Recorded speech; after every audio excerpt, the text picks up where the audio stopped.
Hey there, students. If you've been on the internet lately, you've probably heard a little bit about Donald Trump. And more than likely, you've heard at least one person compare him to Hitler, maybe a lot of people. And, that happens in internet discussions. It's what's called Godwin's Law. As an online discussion grows longer, the probability of a comparison involving Nazis or Hitler approaches 1. So as the longer any discussion goes, that it becomes more nearly certain that Hitler is going to come up. So anything that's discussed on the internet. Over the summer, we saw the same thing over the Confederate flag. I mean, it's ridiculous to compare the Confederate States of America and Nazi Germany. Didn't stop people from doing it. We've heard the same thing lately about Donald Trump. And I decided, a lot of people were talking to me about this. Templeton wanted me to make a video, and I'm thinking, I don't want to dignify this kind of stuff, okay? But then I sat down with my 5B class, and we just decided to go over some of the comparisons at some point when we were finished with a test or something like that. So I decided, why not? Let's start with the obvious. Hitler killed millions of people. Donald Trump ticked off millions of people. Hitler had a funny-looking mustache. Donald Trump has funny-looking hair. I thought this picture was really funny, by the way, so I just thought that I'd include it. That was very, very clever. But what's funny about Donald Trump's hairstyle is that Donald Trump does not actually wear a comb-over. That is a specific type of hairstyle that usually involves a very defined part and that sort of thing, and it's combed over here or there, but we refer to it as a comb-over, so if people say it's a comb-over, then it's a comb-over, I guess. But speaking of, Hitler had a very slicked back hairstyle, whereas Donald Trump is going for a more young and brash look. It's somebody who's against the grain, somebody who's challenging authority, whereas Hitler is going for this older and dominant look of someone seeking to project authority. So when you look at the way that they're going about this, it's a bit different because both of them are doing something with their hair, but it's a different message that's being sent by the hair. Now, both of them have used ethnicity politics. Now, of course, when we look at this, how are they using ethnicity politics? And I think that there are some nuances here that we need to look at. So first of all, Hitler aimed mostly at internal targets: Jews, gypsies, the disabled, homosexuals. These were Hitler's enemies, were typically from within. These were ethnic groups who were traditional parts of their society, but not accepted parts and not mainstream parts of German society. Now, meanwhile, Donald Trump tends to prefer external targets, illegal immigrants, Muslims, which of course we have Muslims that live in the United States, but here in the South, there are a lot of people who have never met a Muslim. A lot of people think about Muslims as other rather than people who live in the United States. So I think it's an important nuance there that most of Donald Trump's race politics, most of it is projected toward external targets. Whereas Hitler employed anti-Semitism and racism, Donald Trump employs Islamophobia and nativism, which, again, a bit of a nuance there, because one of them has to do with racial theories, and the other one has to do with where somebody comes from or a resentment of outsiders. And like it or not, nativism is a recurring theme in the history of American politics, just like it is very easy for people to project American racism onto the Confederate States of America or Donald Trump or something like that. When we hear the kind of stuff that Trump is saying, a lot of people say, okay, well, that is racist. But if you look back through American history, you see in the antebellum period anti-Irish rhetoric. You see anti-Asian rhetoric in the latter part of the 19th century. And then you see anti-Italian and Greek, Russian, Southern and Eastern Europe, the new immigrants of the early 20th century. So nativism has a long history in America. So while it's convenient sometimes to say, oh, that's like Hitler, you know what? That's like America, and it's something that we're going to have to face up to as Americans, that there have been several political movements right here in this country that have employed the kind of rhetoric that Donald Trump is employing today. And in fact, case in point, Against the insidious wiles of foreign influence, the jealousy of a free people ought to be constantly awake. Who said that? Well, none other than George Washington. This is a direct quote from George Washington's farewell address, that Americans need to beware of foreign influence. Hitler was a very explicit racist. Whereas Donald Trump makes comments that sometimes people can construe them as racist, but then they can also construe them as not racist. And this is part of what is igniting the Trump debate, is really depending on who you are, your background, or your opinion of Donald Trump. It is going to make a difference in the way that you view his rhetoric. So when you look here, there's an article on PolitiFact where it goes into Donald Trump's comments. So for example, when people said that he wanted to create a database of Muslims, this was actually an idea a reporter floated at him, and he said like, oh, well, I guess I'd think about that or something like that. It is very difficult to pin the racism on the Donald, I guess, if we wanted to make a children's game out of it. That would not be a very good idea, by the way. Kids should not play that. But when you look at Hitler, the comments were very explicit, whereas it is very hard to pin something on Donald Trump that you can say with 100% certainty, okay, that was racist. Hitler was an advocate of aggressive warfare. Whereas Donald Trump, what do we hear from him every time? We will build a wall. So when Hitler's talking about going and expanding Germany's borders and all of that sort of thing, Donald Trump's really talking about digging in. Now let's take a look at each man's respective path to power. First of all, Donald Trump has been successful in life. Now, I may need to make another video addressing some of these things, because when it comes down to it, we can debate those things. But bottom line, Donald Trump started with millions and turned it into billions. And he has created a persona that is really synonymous with success, synonymous with wealth. Check out that rap song, Up Like Trump. People, they think of Trump, they think of success. Meanwhile, Hitler was notoriously unsuccessful in life. This painting looks good enough to me, but it wasn't good enough to get him into the art school of his choice. Imagine some sort of alternate reality where Hitler is actually some sort of famous artist who didn't kill millions of people. And Hitler, when he's coming up to power, he's seeking power through a fringe party, through the National Socialist German Workers' Party. In 1923, Hitler first tried to take power by force in the beer hall putsch, whereas later on, he relied on the democratic process. Meanwhile, Donald Trump seeks power through an established political party. There is Donald Trump signing a pledge not to run as a third-party candidate, that he will commit to the Republican Party. We'll see if he sticks with that. Now, Hitler, because of his fringe background, he attempted to appear more moderate in order to get elected. Now, here's another thing about Trump that you may be seeing right now if you live in a state like South Carolina with a lot of conservative people, a lot of negative ads coming out that are pointing to positions that Donald Trump's had in the past that are more moderate to liberal, maybe in some case more mainstream than what he's saying now. So Hitler attempted to appear more moderate in order to get elected, and meanwhile Donald Trump attempts to appear more extreme in order to get elected. And that's why you hear a lot of people who explain their support for Trump by saying that I don't think he means everything he says. I think he's trying to get attention. So whereas Hitler was more extreme, Trump has a history of being more moderate.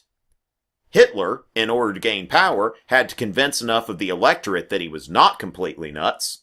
Whereas Donald Trump seems to be on a mission to convince enough of the electorate that he is completely nuts. Big distinction there. Now, both of these politicians have tapped into popular discontent. When you look at the context offers something that is, a bit similar when you think about it, that Hitler was coming to power in the midst of the Great Depression and the Versailles Treaty. Meanwhile, Trump is gaining popularity in the midst of the Great Recession and the War on Terror, which political extremists benefit from hard times. Moderates benefit when everything is good. You look at Trump's poll numbers versus Jeb Bush or John Kasich. you look at Bernie Sanders' insurgent candidacy on the Democratic side. More extreme candidates do better when people are upset. Donald Trump has capitalized, almost made this a tagline, that our leaders are stupid. So when he talks about things like the Trans-Pacific trade deal, he says that this is insanity, that our leaders are stupid, our leaders are crazy, we need new leadership. Now, Hitler was doing very similar things when he was trying to gain power. The Versailles Treaty was an extremely raw deal for Germany.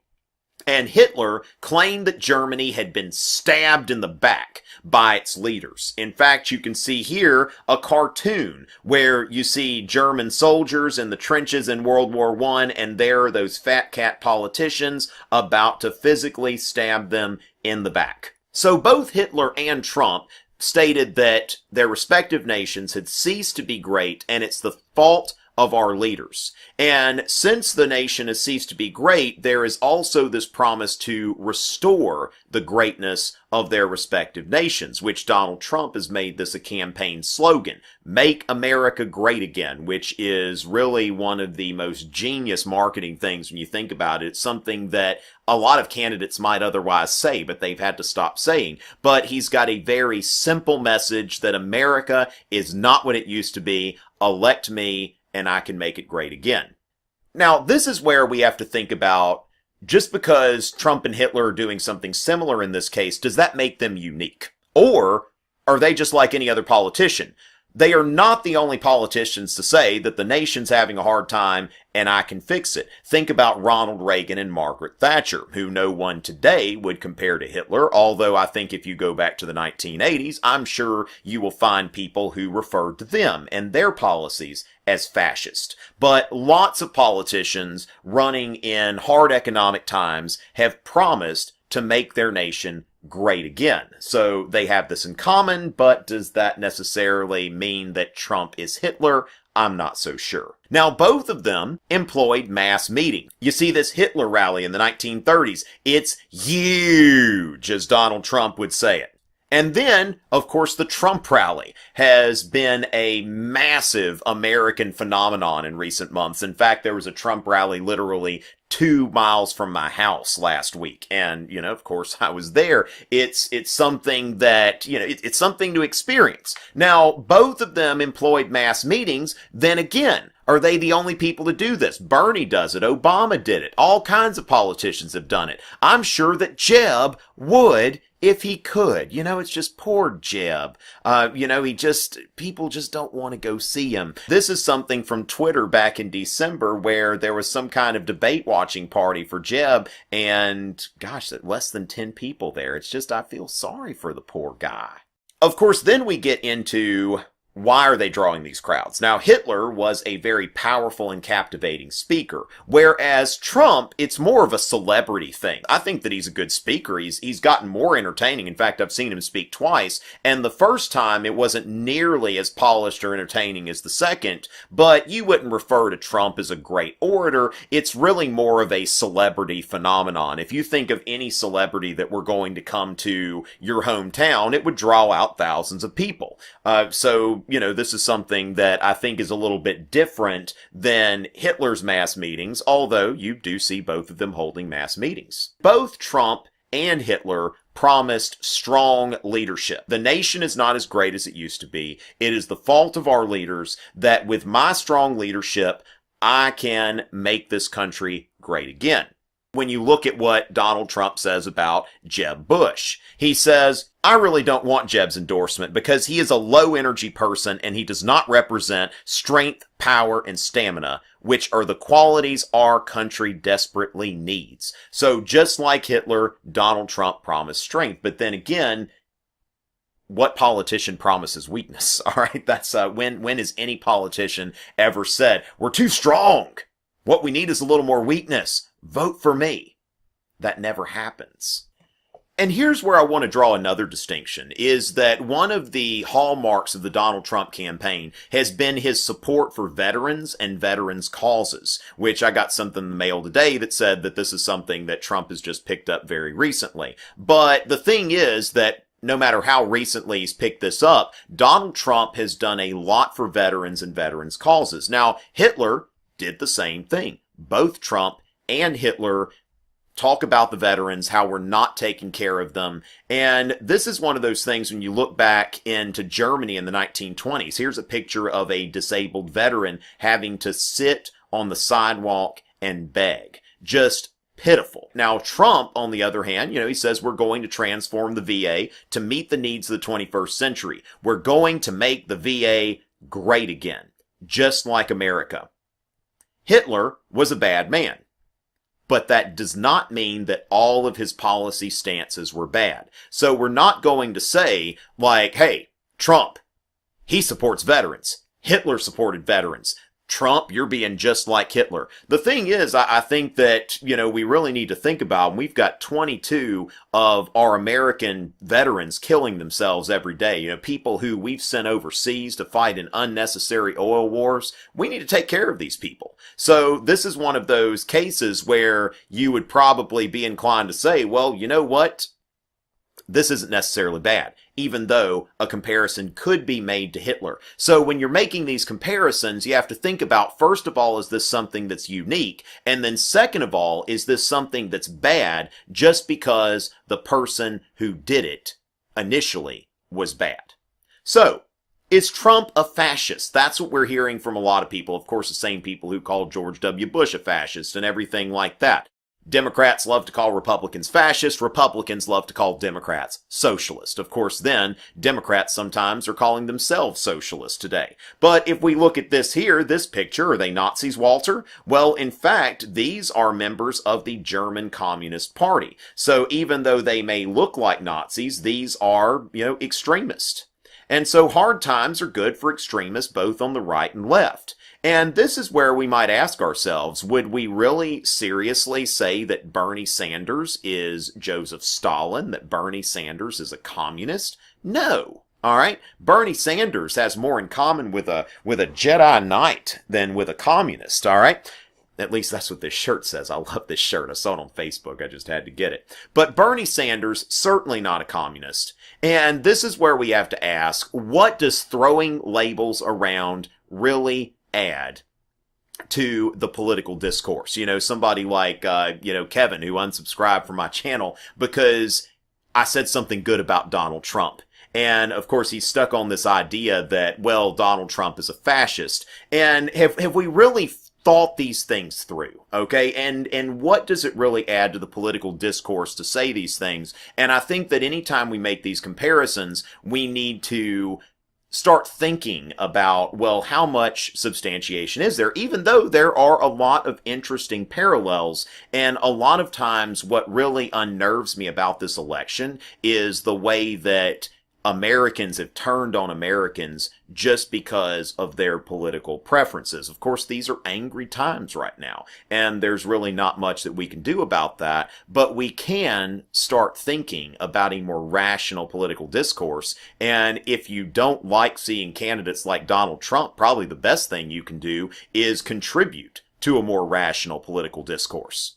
So that was a fun intellectual exercise, and I hope that, you can kind of see where these comparisons, while they make a great intellectual exercise, probably aren't doing a lot of good for the discourse. So with that, that'll be the end of this. If you like what you heard here and you've never subscribed, subscribe. TomRitchie.net, social media, Twitter, Instagram, Facebook, all of that kind of stuff. I will be back soon, but first I think I'm going to go make myself some more of this Muslim tea because it's delicious. Until next time.